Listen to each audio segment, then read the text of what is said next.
الحمدللہ رب العالمین والعاقبۃ للمتقین والصلاة والسلام علی سید الانبیاء والمرسلین والصلاة والسلام علی آباء سید الانبیاء والمرسلین والصلاة والسلام علی امہات سید الانبیاء والمرسلین والصلاة والسلام علی اعمام سید الانبیاء والمرسلین لا سیما افضل البشر بعد الانبیاء بالقول الغالب خیر الناصرین سیدنا ابو طالب علیہ الصلاۃ والسلام وعلی آلہ واصحابہ واہل بیتہ وعطرتہ وعشیرتہ اجمعین اما بعد فاعوذ باللہ من الشیطان الرجیم بسم اللہ الرحمن الرحیم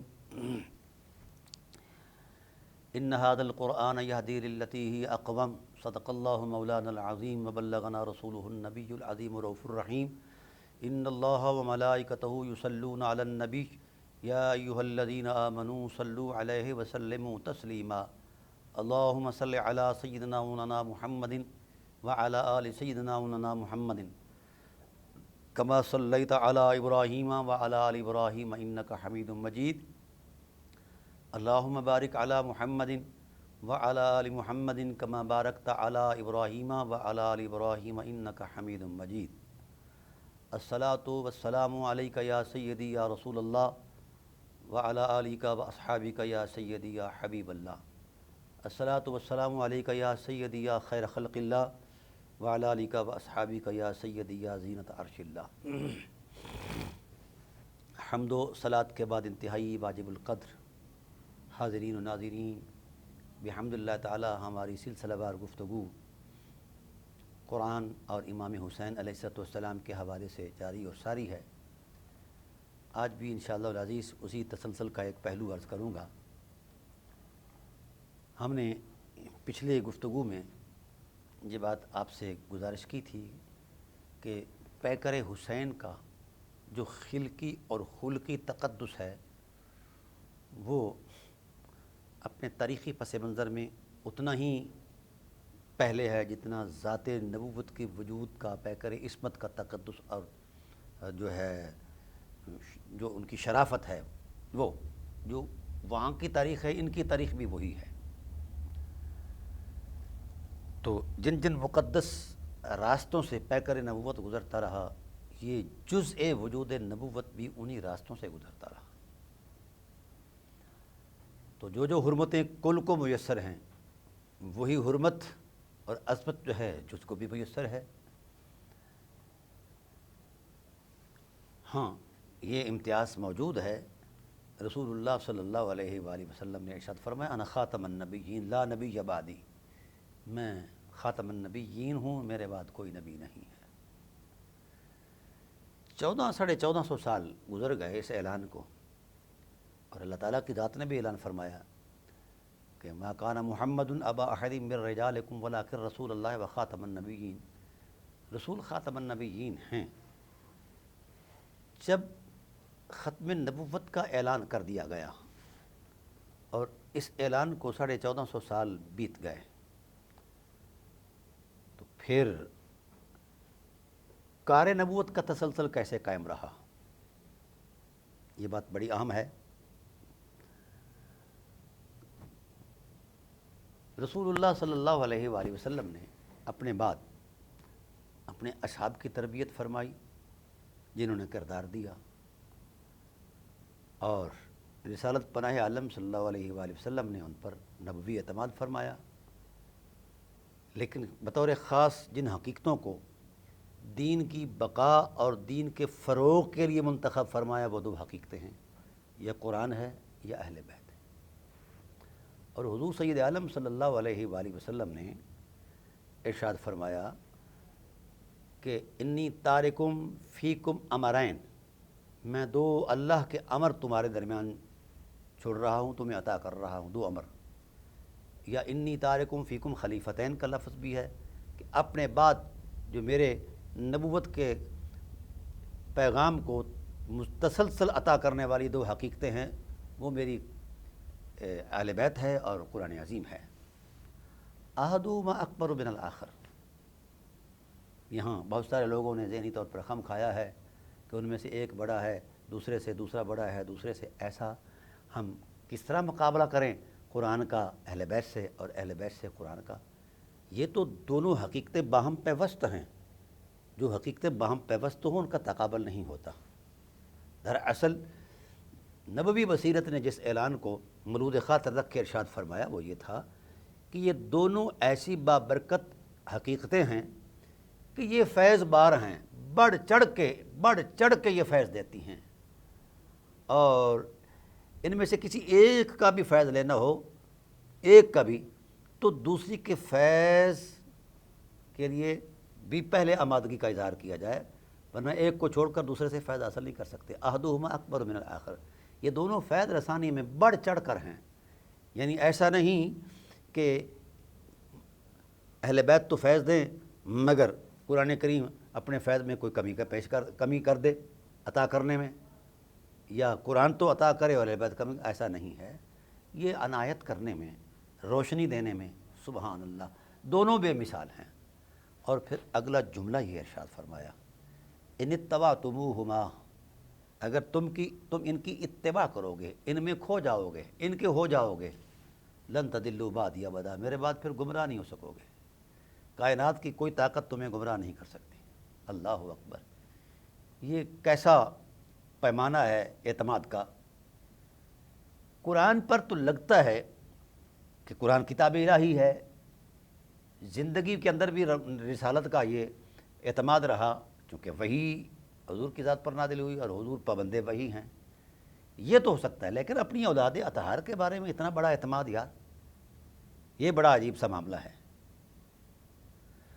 تو نبوت کا اعتماد کسی پر بہت بڑا اعتماد ہے، اور پھر نبی بھی آخر الزمان نبی ہو، سید المرسلین ہو، تو گویا یہ تو طے ہے کہ قرآن کریم کی الہام سے لے کر والناس کی سین تک سارا حسن الوہیت ہے، احکام خداوندی ہے، روشنی ہے، اور حضور پر وحی کی صورت میں نازل ہوا، اس پر تو اعتماد بنتا ہے۔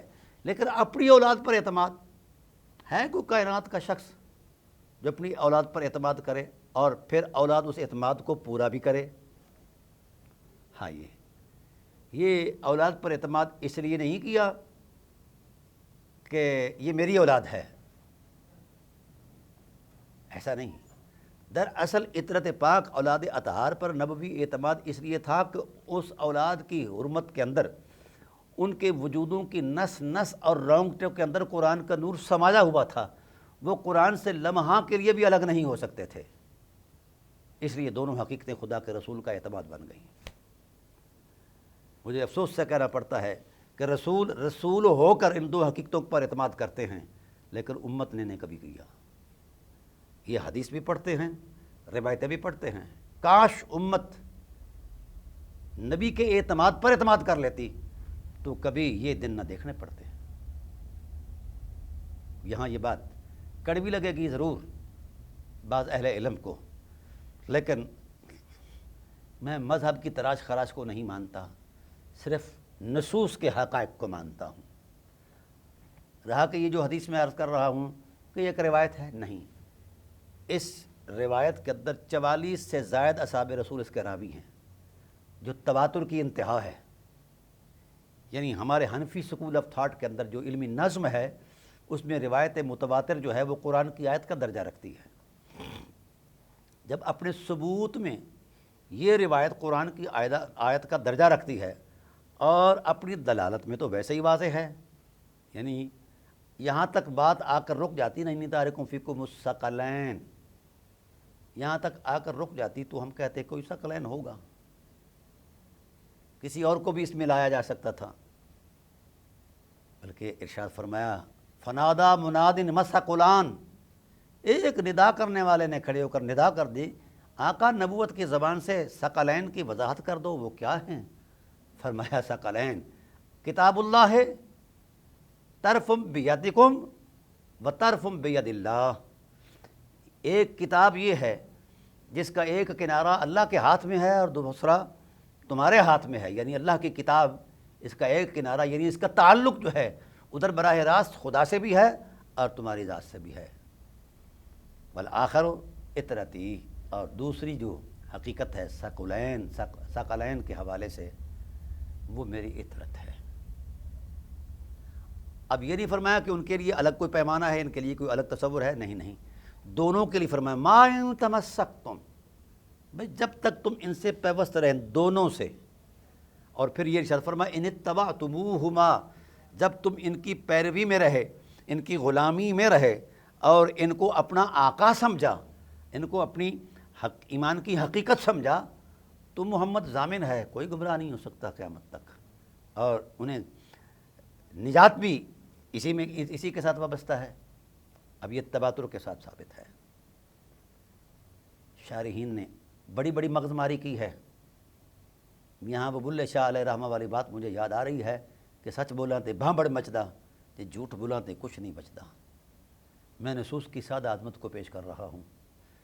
نبی نے فرمایا کہ قرآن اور حسین، قرآن اور اہل بیت یہ میرا اعتماد ہیں، یہ قیامت تک میرے دین کو زندہ رکھیں گے. اگر کوئی عالم علم کی عظمت میں آئے تو علم کے بھی یہی دو خزانے ہیں، معرفت کے تقدس میں آئے تو معرفت کے بھی یہی خزانے ہیں، کوئی حکمت کے تصور میں آئے تو حکمت کے بھی یہی منابع ہیں. ہر اعتبار سے روشن حقیقت انہی کے دامن میں ہے، یہ قرآن میں ہے اور اہل بیت میں ہے. بعض احباب کو کبھی خیال آتا ہے کہ اس حدیث میں ایک لفظ اور بھی ہے کہ میری سنت، اس میں کوئی شک نہیں کہ سنت ایک روشن راستہ ہے، لیکن یہ کس طرح کا ہے کہ سنت اہل بیت سے الگ ہے؟ بھائی جب قرآن جو ہے یہ اہل بیت سے الگ نہیں تو صاحب قرآن اہل بیت سے الگ کیوں؟ صاحب سنت، جس کی سنت کی روشن حقیقت کو شریعت کا معیار بنایا گیا ہے، سمجھا گیا ہے، یقین کیا گیا ہے، وہ ان حقیقتوں سے کیسے الگ ہے؟ تو جس طرح قرآن سے اہل بیت جدا نہیں ہو سکتے، ایسے ہی سنت اہل بیت سے جدا نہیں ہو سکتی. تو یہ دو مضمون نہیں ہے، یہ ایک ہی مضمون کے دو نام ہیں. یہاں چاہیے تھا نا کہ رسول اللہ صلی اللہ علیہ وسلم احتیاطاً وضاحت فرما دیتے کہ میری اہل بیت جو ہیں وہ قرآن سے وابستہ رہیں تو ان کی پیروی کرنا اور ان کی غلامی کرنا، ورنہ چھوڑ دینا. یہ وضاحت بنتی تھی احتیاط کے تحت. لیکن نبی علیہ السلام کو کامل اعتماد تھا کہ میری اہل بیت قرآن سے ہٹ کر نہیں چلیں گے اور قرآن میں رہیں گے اور قرآن ان میں رہے گا.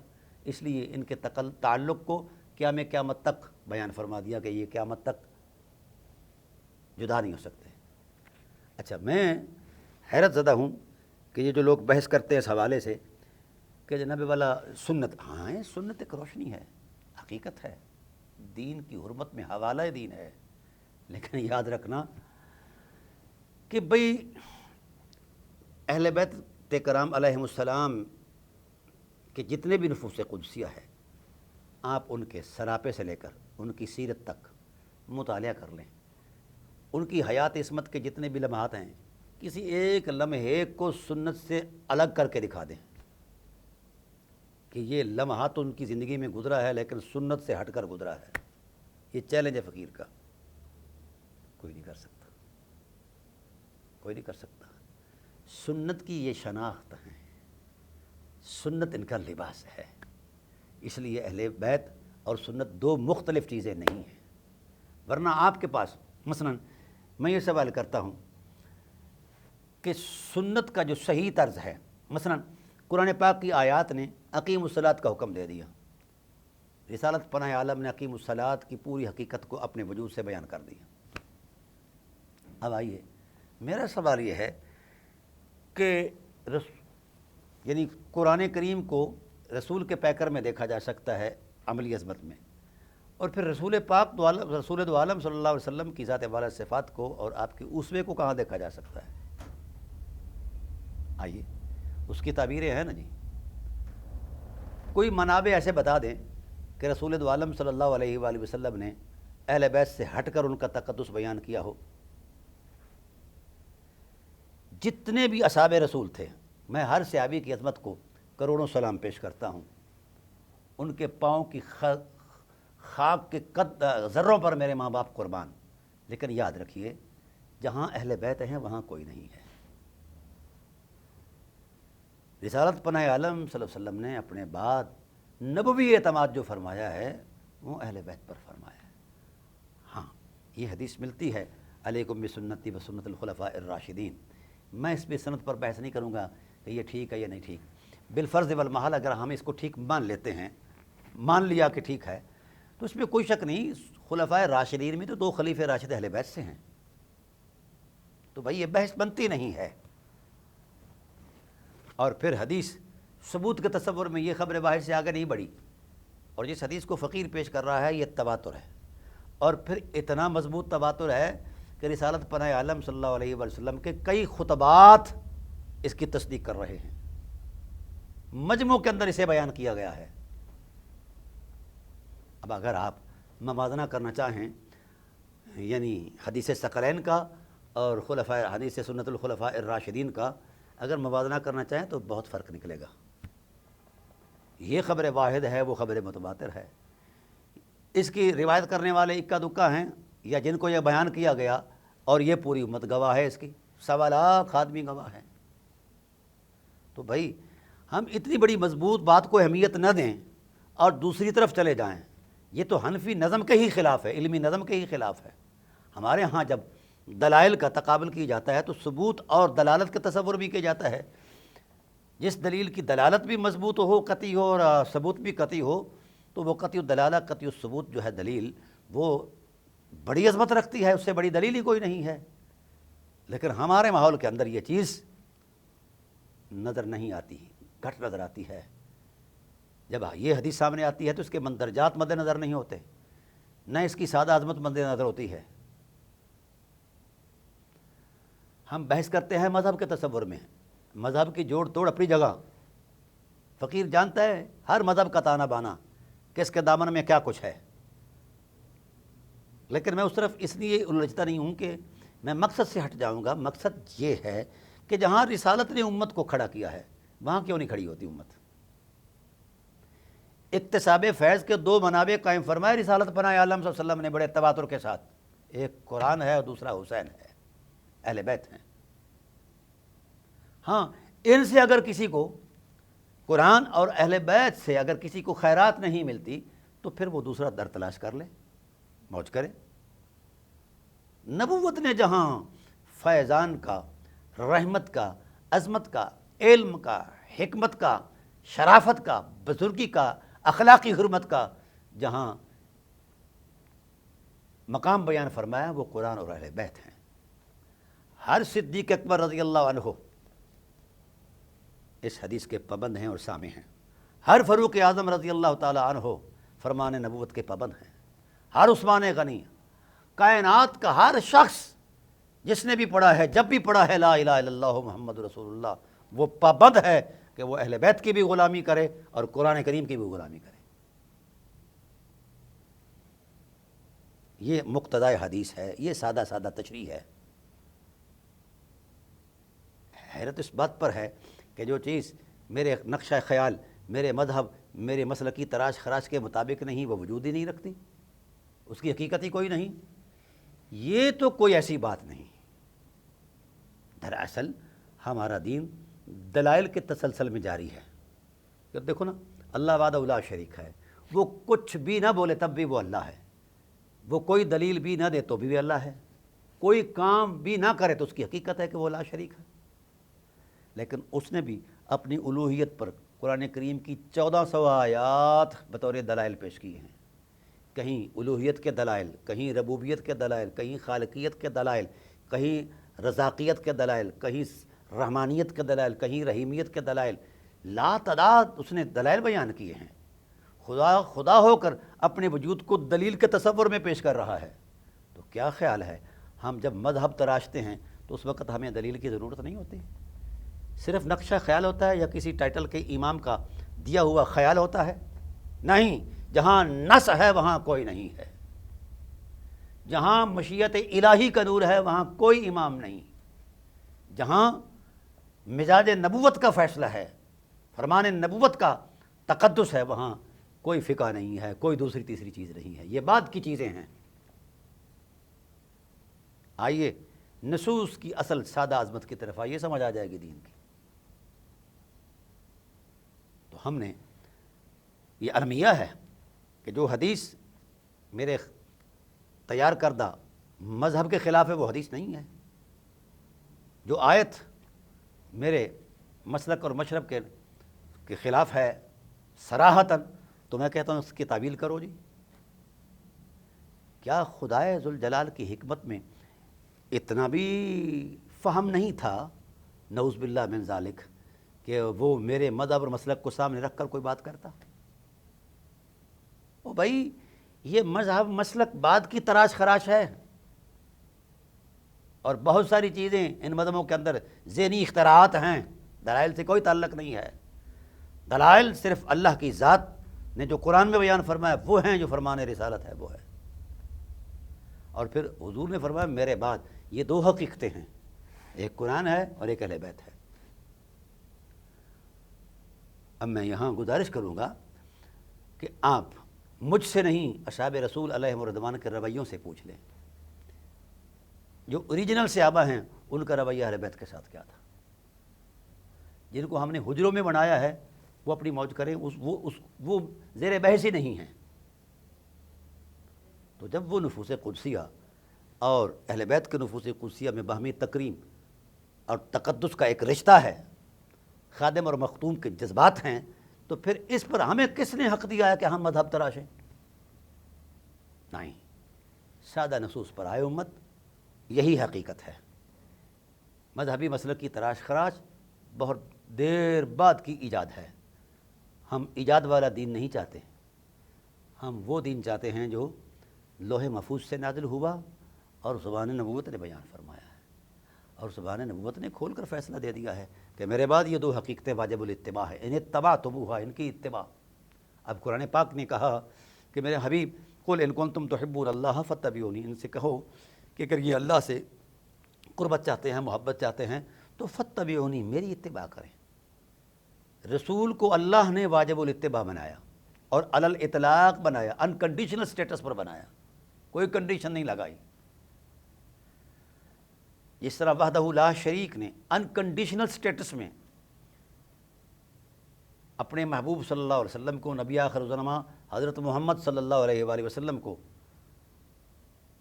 واجب الاتباع قرار دیا ہے، ایسے ہی ذات محمد نے نبوی خطبات میں انکنڈیشنل سٹیٹس میں قرآن اور اہل بیت نبوت کو واجب الاتباع بنایا ہے۔ کسی کے نقشہ خیال میں یہ بات آئے یا نہ آئے، اس کا میں ذمہ دار نہیں، بات صرف اتنی ہے جو نصوص تھیں وہ میں نے آپ کے سامنے پیش کر دی، اور اس کے تواتر پر فقیر نے ہزاروں دلائل دیے ہیں، ہزاروں، اور وہ کتب کا ذخیرہ فقیر نے یہ پیش کیا ہوا ہے۔ یہ سب چیزیں میں نے ریکارڈ پر رکھی ہوئی ہیں الحمدللہ تعالی۔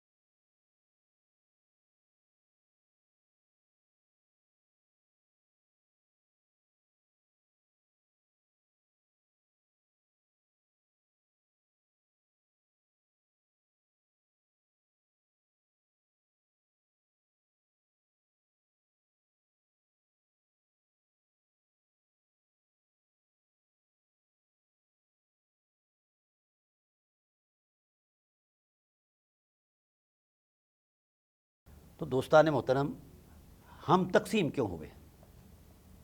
اس لیے ہوئے کہ ہم نے نصوص کی سادہ عظمت سے جی چرایا اور تراشے ہوئے مذہب اور مسلک کی اتباع کی، لہذا ہم سے خدا بھی روٹھ گیا اور مصطفیٰ بھی روٹھ گئے۔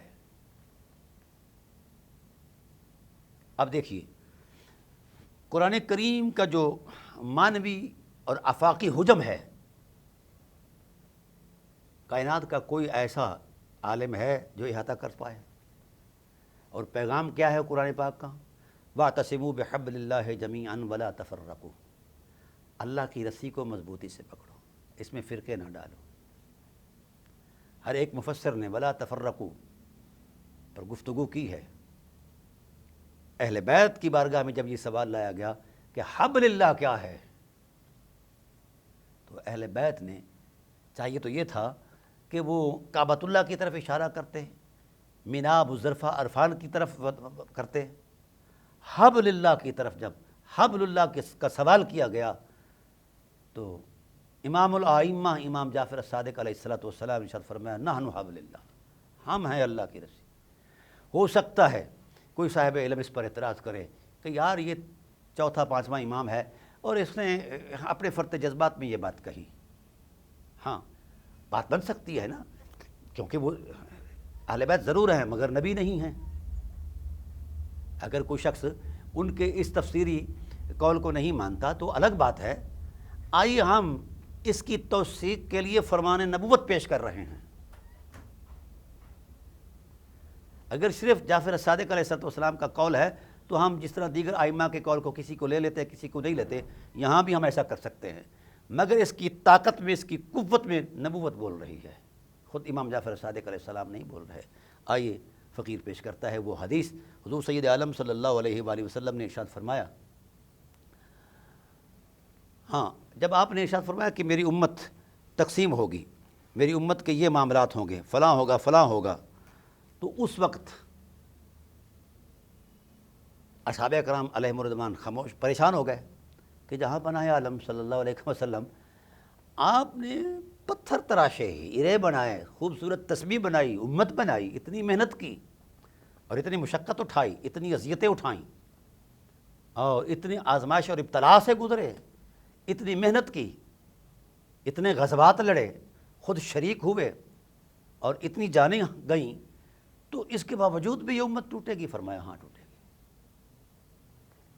اب پھر سوال ہوا کہ جہاں پناہ عالم بیماری کا تو آپ نے اشارہ دے دیا کہ یہ بیماری پڑے گی، ٹوٹ پھوٹ کی، فرقہ واریت کی، کوئی اس کی شفا بھی ہے؟ فرمایا ہاں شفا ہے۔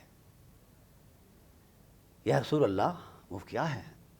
آپ نے ٹھنڈی سانس بھری، فرمایا آسمان کی طرف دیکھو، یہ ستارے صرف روشنی کے منابع نہیں، ایک میکنزم ہے آسمان کا، جب تک یہ اپنے مدار کے اندر رہیں گے، گردش کرتے رہیں گے، فیض بار رہیں گے، اور آسمان کی کائنات کے اندر جتنی مخلوق ہے وہ آباد اور تر و تازہ رہے گی، اور جب یہ ٹوٹ پھوٹ کا شکار ہوں گے تو کائنات آسمان کے اندر سب حقیقتیں تباہ ہو جائیں گی۔ النجوم امان لأہل السماء وأہل بیتی امان لأہل الارض من الاختلاف۔ اے میرے صحابہ، امت جب ٹوٹ پھوٹ کا شکار ہو جائے، فرقہ پرستی، فرقہ واریت کی نظر ہو جائے، تو انہیں وحدت کے لیے نہ تو کعبہ ایک بنا سکتا ہے، نہ مینا، مزدلفہ، عرفات کی وادیاں ایک بنا سکتی ہیں، کائنات کی کوئی حقیقت ان کو ایک نہیں بنا سکتی۔ اگر ان کو کائنات کی کوئی حقیقت ایک بنا سکتی ہے تو وہ میری اہل بیت ہے۔ یہ نبوت کا فیصلہ ہے، یہ حبل اللہ کی اصل تفسیر ہے، یہ نبوی تفسیر ہے، کسی مفسر کی تفسیر نہیں ہے۔ تو اہل بیت نبوت تو ابتدا سے ہی وہ اپنا آفاقی اتنا عجم حجم رکھتے ہیں، اپنے طبع کے اندر اتنی سخاوت اور کرم رکھتے ہیں کہ ان کے پاس تو ان کا قاتل بھی آ جائے تو اسے بھی شربت پلا دیتے ہیں۔ ہے کسی کے ظرف کے اندر اتنی وسعت۔ حضرت امام زین العابدین علیہ السلام کے پاس جب وہ کمینہ سرشت آیا تھا تو اس نے سوال بھی کیا کہ آپ مجھے شربت پلا رہے ہیں، آپ مجھے جانتے نہیں؟ فرمایا جانتا ہوں، جب ہم تمہارے مہمان تھے، جو تمہارا ظرف تھا، عادت تھی، فطرت تھی، وہ تم نے کیا، یہ ہم اہل بیت ہیں، ہمارا ظرف یہ ہے۔ تو امت لفظوں سے جمع نہیں ہوگی، کردار سے جمع ہوگی، حرمت اخلاق سے جمع ہوگی، قربانی اور ایثار سے جمع ہوگی۔ یہ کوئی نہیں کرنا چاہتا، کوئی بندہ اپنا فرسودہ خیال نہیں قربان کرنا چاہتا، اپنی ذات کو کیسے قربان کرنا چاہے۔ اس وقت کی اہم ضرورت ہے کہ امت لوٹ آئے، سارے مذہبی مسلکی بتوں کو توڑ کر، مشربوں کو توڑ کر وحدت کی طرف آ جائے، جس وحدت کی نشاندہی قرآن کرتا ہے یا مصطفیٰ کرتے ہیں، اس طرف آ جائے۔ واعتصموا بحبل اللہ جمیعا۔ جب رسالت نے ایک گواہی دے دی کہ اہل بیت اعلم منکم، اگر وہ آج کی علماء سے حضور موازنہ کرتے تو ہم کہتے کہ ٹھیک ہے، لیکن حضور علیہ السلام کی ذات نے علوم اہل بیت نبوت کا موازنہ اس وقت کیا جن کے سامنے، ان لوگوں سے کیا جن کے سامنے علم نازل ہوتا رہا۔ اللہ اکبر۔ عبداللہ ابن مسعود جو فقیہ امت ہیں، جس کے بارے میں حضور نے خود فرمایا ردیت لامتی ما رضی لہا ابن ام عابد، میں عبداللہ ابن مسعود کے فیصلے پر راضی ہوں، میری امت کے بارے میں جو وہ فیصلہ کریں گے وہی میرا ہوگا۔ اتنا بڑا قداور شخصیت وہاں بیٹھا تھا، بڑے بڑے زعماء صحابہ بیٹھے تھے، سب کو ارشاد فرمایا فَإِنَّهُمْ عَالَمُ مِنْكُمْ، یاد رکھو تم علم کی پرواز میں اوج ثریا پر پہنچ جاؤ اور نعیم اور نصرہ کی بلندیوں کو بھی عبور کر جاؤ تو بھی جہاں اہل بیت کا علم ہے وہاں کسی کا علم نہیں ہے، یہ نبوت کی گواہی۔ تو کیا کبھی ہم نے اہمیت دی ہے؟ ہاں، ہم میں ایسے لوگ بھی گزرے ہیں جن کو اللہ نے بصیرت بھی دی، شرف بھی دیا، اخلاق بھی دیا اور حرمت حیا بھی عطا فرمائی۔ امام ابو حنیفہ جو امام الائمہ ہیں، کاشف الغمہ ہیں، 80% امت جن کی تقلید کرتی ہے، جن کے علم پر اعتماد کرتی ہے، جن کے فتاووں پر اعتماد کرتی ہے، وہ خود اعتراف کر رہے ہیں لولا سنتان لہلک النعمان، اگر حضرت امام جعفر صادق علیہ السلام کی بارگاہ عظمت میں مجھے 2 سال کی نیاز بندی نصیب نہ ہوتی تو میں ہلاک ہو جاتا۔ جن کی ہم تقلید کر رہے ہیں ان کا نقطہ نظر علوم اہل بیت نبوت کے بارے میں یہ ہے، اور آج اگر کسی امام وقت کا قول آ جائے، ارشاد آ جائے، اس کے پیچھے قرآن بھی بول رہا ہو، فرمان ربوت بھی موجود ہو، پھر بھی نہیں، ہم اس کی نہیں مانیں گے، اپنے مزعومہ امام کی بات مان لیں گے، خواہ وہ بر صغیر کا امام ہو یا مشرق بعید کا امام ہو، جس کو ہم نے امام مانا ہوا ہے۔ او بھائی، یہ امام نہیں ہیں، امام وہ ہیں جن کو قرآن کہتا ہے امام، جن کو رسول امام کہتے ہیں، وہ امام ہیں۔ تو دوستان محترم، امت کب امت بنے گی؟ جب رسول کے بتائے ہوئے راستے پر آئے گی۔ جب تک رسول کے راستے پر، بتائے ہوئے راستے پر امت نہیں آتی، نہ امت ہو سکتی ہے۔ ہاں، اور یہ کیوں نہیں ہوتا ایسا؟ عرصہ دراز سے بڑے بڑے مسلح تشریف لائے، تمام مکاتب فکر سے یہ بات اٹھی، ہمارے بر صغیر میں سے بڑے بڑے اکابر، ہر مکتبہ فکر کے لوگوں نے اس بات کو اٹھایا کہ امت کو ایک ہونا چاہیے، امت وحدت کی عظمت میں آئے۔ جو شریف النفس اخلاقی طبیعت کے مالک تھے وہ میدان میں آئے، لیکن ان کا حشر یہ ہوا کہ وہ جس طبقے سے آئے، جس مکتبہ فکر سے آئے، اس مکتبے والوں نے اس کا وہ حشر کیا تو ایسا تو کوئی کسی دشمن کے ساتھ بھی نہیں کرتا۔ تو پھر اس کا مطلب یہ ہوا کہ اگر کوئی قرآن اور حقائق کی بات کرتا ہے تو وہ اس امت کا دشمن ہے، جو امت ہم نے ترتیب دی ہے ہمارے مذہبی تصورات میں، اور اس کو دشمن سمجھ کر اس کے ساتھ سلوک کیا جاتا ہے۔ ایسا قطعاً غلط ہے، ایسا قطعاً غلط ہے۔ میرے سامنے میرے مطالعہ کے اندر وہ چیزیں موجود ہیں کہ کون کس مکتبہ فکر سے کس انداز میں آیا اخلاص کے ساتھ، اور اسے رغیت دیا گیا کہ تو کون ہوتا ہے وحدت امت کی بات کرنے والا۔ تو پھر مجبور ہو کر میں نے یہ کتاب لکھی کہ ہماری جو ٹریڈ کمپنیاں ہیں جب تک یہ بند نہیں ہوتی اس وقت تک امت واحد نہیں ہوتی۔ تو میں عرض کرنا چاہتا ہوں کہ جب تک اس سوسائٹی کے اندر، کلچر کے اندر وحدت نہیں ہوگی، اخلاقی حرمت نہیں ہوگی، بھائی چارہ اور اخوت کا معاملہ نہیں ہوگا تو یہ لوگ چلیں گے کیسے؟ معاشرے اور سماج کیسے آگے بڑھیں گے؟ پاکستان کس طرح آگے بڑھے گا؟ ہم جانتے ہیں کہ کتنا سرمایہ ہمارے ملک کا صرف ہماری ٹھپ چند پر لگا دیا جاتا ہے کہ جو محراب و منبر کے مالک ہیں یہ اعتدال پر آئیں۔ جانتے ہیں اگر اس کا اعداد و شمار ہم ریکارڈ کر لیں تو ملینز بنتا ہے، لیکن ہم ذرا برابر پرواہ نہیں کرتے۔ اور ایسا بھی بارہا مرتبہ ہوا کہ ہم ایک کمبائنڈ میٹنگ میں چلے گئے جس میں تمام مکاتب فکر، وہاں بیٹھ کر طے کیا اور اسی کمرے سے نکل کر باہر آ کر پھر وہی باتیں، آتش فشانی۔ بھئی، قرآن کسی مولانا پر نازل نہیں ہوا، کسی فقہی امام پر نازل نہیں ہوا، قرآن رسول اللہ پر نازل ہوا ہے۔ اور قرآن کریم کی جو تشریح قرآن نے رسالت پناہ عالم صلی اللہ علیہ وسلم نے بیان فرمائی ہے وہی حق ہے، یا آپ کے فیض یافتہ لوگوں نے بیان فرمائی وہی حق ہے۔ تو جب قرآن کہہ رہا ہے کہ حسین کا دامن، جب رسول کہہ رہا ہے حسین اور قرآن کا دامن پکڑ لوگو تو نجات بھی ہے اور ہدایت بھی ہے، یہ ضمانت ہے نا رسول پاک صلی اللہ علیہ وسلم کی طرف سے، لن تدلوا بعدی ابدا، کبھی بھی گمراہ نہیں ہو سکو گے۔ اللہ اکبر، کتنی بہت بلند بات فرما دی آپ صلی اللہ علیہ وآلہ وسلم نے۔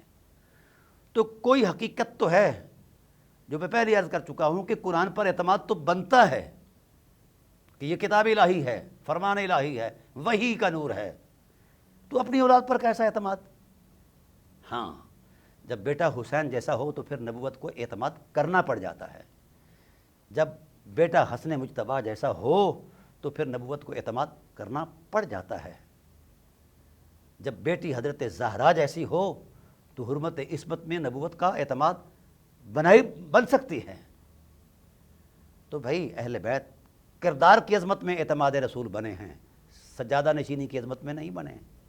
یہ بات ذہن میں نشین رہے تمام مکاتب فکر کے، کہ مت کوئی کہے کہ جس طرح آج ہمارے سجادہ نشینوں کے اندر یہ جوڑ توڑ ہے کہ پیر کا بیٹا پیر ہوتا ہے، خواہ وہ جہاں کہیں بھی ہو، جو کچھ بھی کرے وہ پیر ہے، صاحبزادہ ہے، حضرت صاحب ہے۔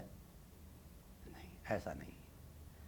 رسول کی کائنات میں، رسول کی بارگاہ میں، رسول کے حرم میں اس طرح کا دھڑلہ نہیں مارا جاتا، اس طرح کی بات نہیں ہوتی، وہ اہلیت کو تکتے ہیں۔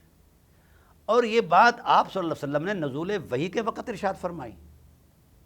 جب یہ ارشاد فرمائی تو پھر وحی کی تکمیل کر دی گئی، الیوم اکملت لکم دینکم واتممت علیکم نعمتی ورضیت لکم الاسلام دینا، یہ ارشاد فرمایا۔ اللہ اکبر!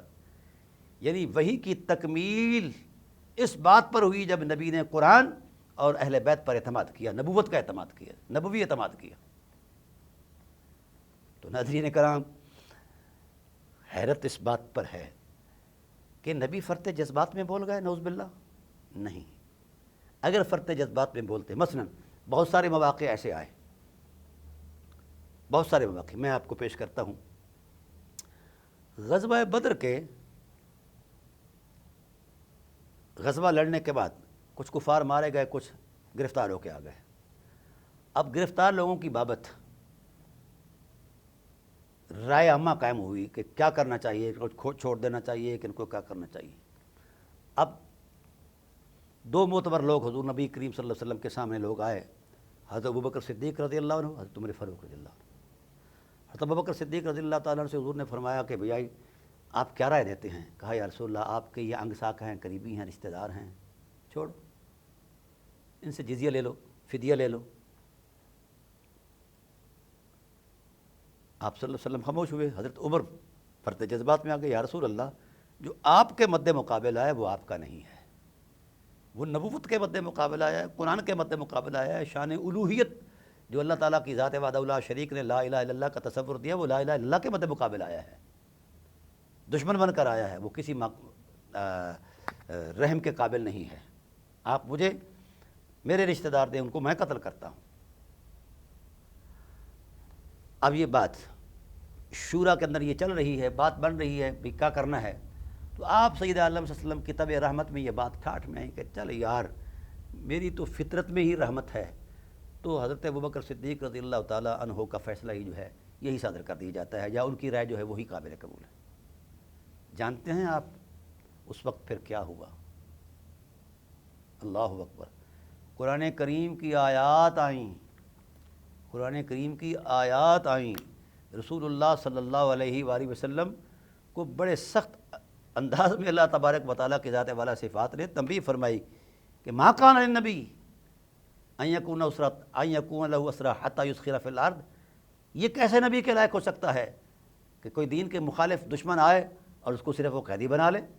حتی یسخر فی الارض، بات یہی ہے کہ جس طرح وہ تمہارا خون بہانے کے لیے آئے تھے، تو کیا خیال ہے ان کا خون مقدس تھا، ان کو کیوں نہیں بہایا گیا؟ یہ اللہ وحدہ لا شریک نے اظہار فرمایا اس وقت۔ یہ سورہ انفال کے اندر یہ بات موجود ہے۔ تو ناظرین کرام، یہ کیسے ہو سکتا ہے؟ یہ بات جو آپ کو بتانے والی ہے اور عجیب تر بات ہے، یہ آئی ما کان نبی ان یکون لہ اسریٰ حتی یسخن فی الارض تریدون عرض الدنیا، اتنی بات آ گئی۔ یعنی فدیہ جو شرعاً جائز تھا یار، ایسا ہوتا رہتا ہے جنگوں میں نا، اور اس کا چلن بھی تھا، لیکن اللہ کے غضب نے اس بات کو پسند نہ کیا۔ تریدون عرض الدنیا، تم دنیا چاہتے ہو؟ ایک شرعی مال تھا، پھر بھی اسے دنیا قرار دیا گیا اس حوالے سے۔ یہ اللہ تعالیٰ کے جلال کا اظہار ہے۔ واللہ یرید الآخرہ واللہ عزیز حکیم۔ اللہ اکبر! اللہ تعالیٰ جو ہے وہ آخرت کو چاہتا ہے، اس کا ارادہ آخرت کا ہے تمہیں عطا کرنے کا، اور تم دنیا میں چلے گئے۔ تو یہ تنبیہ ہے۔ تو جب اتنے معاملے میں خدائے ذوالجلال نے برداشت نہیں کیا تو یہ کیسے ہو سکتا ہے کہ رسول آخری خطبہ دے رہے ہوں اور آخری خطبے میں ارشاد فرما رہے ہوں کہ میری اہل بیت، میری اہل بیت، میری اہل بیت، اذکرکم اللہ فی اہل بیت، اذکرکم اللہ فی اہل بیت۔ تو اس وقت بھی نہیں وہی نازل ہونی چاہیے تھی کہ محبوب جب قرآن موجود ہے، آپ کی سیرت بھی موجود ہے، تو پھر اہل بیت کی کیا ضرورت ہے؟ تنبیہ ضروری تھی، آ جانا ضروری تھا، اور اس کا نسخ ہونا ضروری تھا۔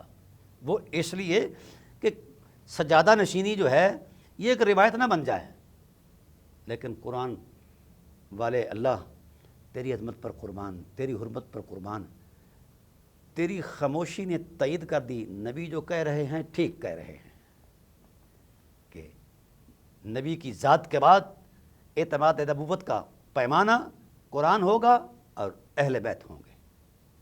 کوئی وحی نازل نہیں ہوئی، بلکہ توثیق کہا گئی اس پر کہ الیوم اکملت لکم، یار دین تو آج مکمل ہوا ہے۔ کتنے غزوات لڑے گئے، دین مکمل نہیں ہوا۔ احد ہوا، بدر ہوا، حنین ہوا، تبوک ہوا، کتنے سرایا ہوئے، کہیں دین مکمل نہیں ہوا۔ دین کب مکمل ہوا؟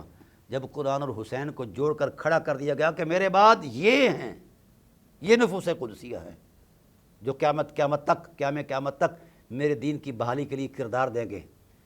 قرآن کی آیات روشن دلائل بن کر کردار دیں گی، اور حسین کی سیرت ایک استقلال اور عظیمت مآب کردار بن کر کردار دے گی میرے دین کی عظمت کے لیے، بقا کے لیے اور ارتقاء کے لیے۔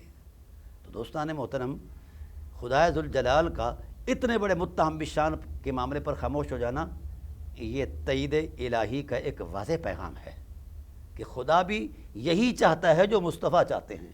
جب اس نے یہاں تک فرما دیا وما ینطق عن الہویٰ ان ہوا الا وحی یوحیٰ، کائنات کا کوئی شخص یہ کہہ سکتا ہے کہ رسول نے یہ فیصلہ اپنی خواہش پر فرمایا؟ کوئی کائنات کا عالم، کسی بھی مذہب اور مسلک سے تعلق رکھنے والا نہیں کہہ سکتا، کیونکہ اس کے پاس دلیل کوئی نہیں ہے۔ وما ینطق عن الہویٰ ان ہوا الا وحی یوحیٰ کی یہ تعبیر بنی کہ خدائے ذوالجلال نے یہی بات ارشاد فرمائی کہ بھی میرے حبیب، اب آپ کی ذات کے بعد آپ نے جب کہہ دیا ہے کہ پیغام لانے والے نے مجھے پیغام دے دیا ہے اور میں نے لبیک کہہ دیا ہے، تو پھر اپنی امت کے لیے قیامت تک کوئی انتظام انصرام کر دیجیے تاکہ وہ ہدایت سے وابستہ رہیں۔ تو اللہ کے رسول نے قرآن اور اہل بیت کو، قرآن اور حسین کو وہ نمونہ قرار دیا اور وہ اعتماد کا تقدس قرار دیا کہ میں نبی ہو کر ان پر اعتماد کر رہا ہوں، اے امت محمد تم بھی ان پر اعتماد کرنا۔ کاش امت محمد نبوت کے اعتماد پر اعتماد کر لیتی تو آج یہ ڈرامے نہ ہوتے، یہ مذہب، یہ فرقے شرکے نہ ہوتے، ہر جگہ ہر طرح ہر اعتبار سے اخوتی ہوتی، رحمتی ہوتی۔ پھر معروف بات تو آپ جانتے ہیں، عید غدیر کا معاملہ، عید غدیر کا اعلان۔ عید غدیر کے اعلان میں کیا بات ہوئی تھی؟ یا ایھا الرسول بلغ ما انزل الیک من ربک، جو اوحا الی عبدہ ما اوحا کے رموز تھے، میرے حبیب وہ کھول دو، وقت آ گیا ہے۔ اس سے پہلے نہیں کھلوایا کیونکہ اب شریعت کا سارا تقدس مکمل ہو چکا تھا، اب شریعت کی حفاظت ضروری تھی۔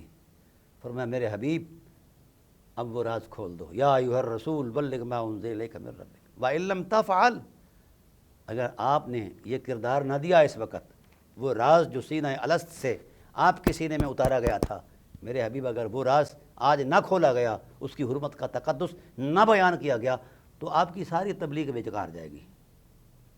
فما بلغت رسالتہ، آپ نے کچھ بھی کام نہیں کیا۔ واللہ یعصمک من الناس، اللہ آپ کی حفاظت کرے گا، اللہ آپ کی، اس میں ایک خاص رمز ہے۔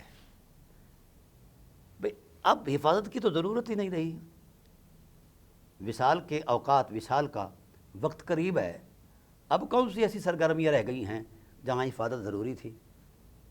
وہی مکمل ہو گئی ہے۔ واللہ یعصمک من الناس جو ہے اس میں فلسفہ یہی ہے کہ ولایت علی کا اعلان کر دو، یہ آپ کی حفاظت ہے، آپ کے دین کی حفاظت ہے۔ تو بھائی ہم سادہ نصوص کے پابند ہیں، مذہب مشرب مسلک کے پابند نہیں ہیں۔